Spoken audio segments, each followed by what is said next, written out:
Once you've logged into lizardpoint.com, you want to go to this top hyperlink and click on that. And it'll bring up a page. You want to click on this little tab right here, sign in register. Now I've already signed in once, so it should remember my username, but this will be the username that I gave you in the email. I'm going to use s.eccles24.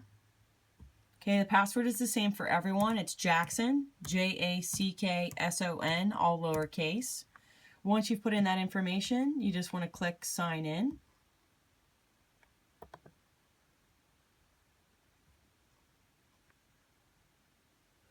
Okay, now that we've signed in, you can see here under my account, you want to go to my teacher's quizzes. Okay, you'll see that there are 4. On the syllabus I mentioned that there were 5, but I've actually revised that and reduced it to 4 just to keep it more simple. You do need to take each one of these quizzes. Once you, for example, if we click on Africa, notice how some of the areas are shaded gray. Those areas are not on the map quiz. Only the areas in color, or you're actually responsible for those ones. We'll also see here that there are 4 different modes. All right, so there's the study mode, okay, which basically provides me with all the names of all the countries, so I can look at it, I can study it. Then we have practice mode. All right, we're practice mode. So for example, for 3 points, where is Benin? All right, and I'm going to get it wrong on purpose. No, that's Liberia. Two tries left. So in the practice mode, you have 3 tries, and it tells you what the correct, with the country that you actually selected. It tells you the correct name of that country.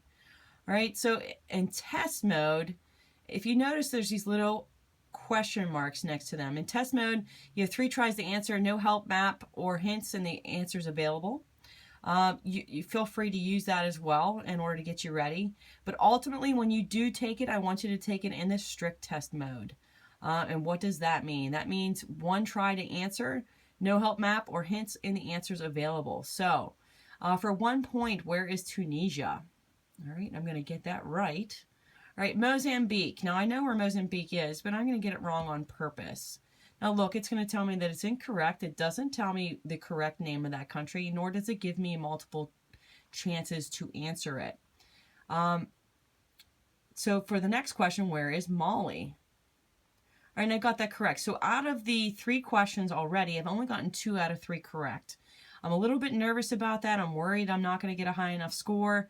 You do have to get a 90% or higher in order to pass.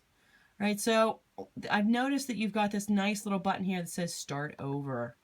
All right, and notice it takes me right back to the beginning. So I can go in and South Africa, the Cape Verde Islands, Sierra Leone.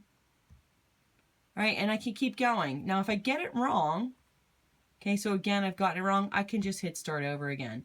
Ultimately, what is possible is that you can continue to do this and continue to hit start over until you do get a perfect score. I would encourage you to do that. 225 points is a lot of points. You don't want to miss out on any of those if you don't have to.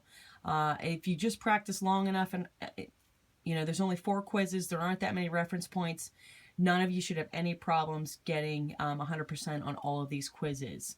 I hope that gives you a little bit more of an idea, since we didn't get a chance to go over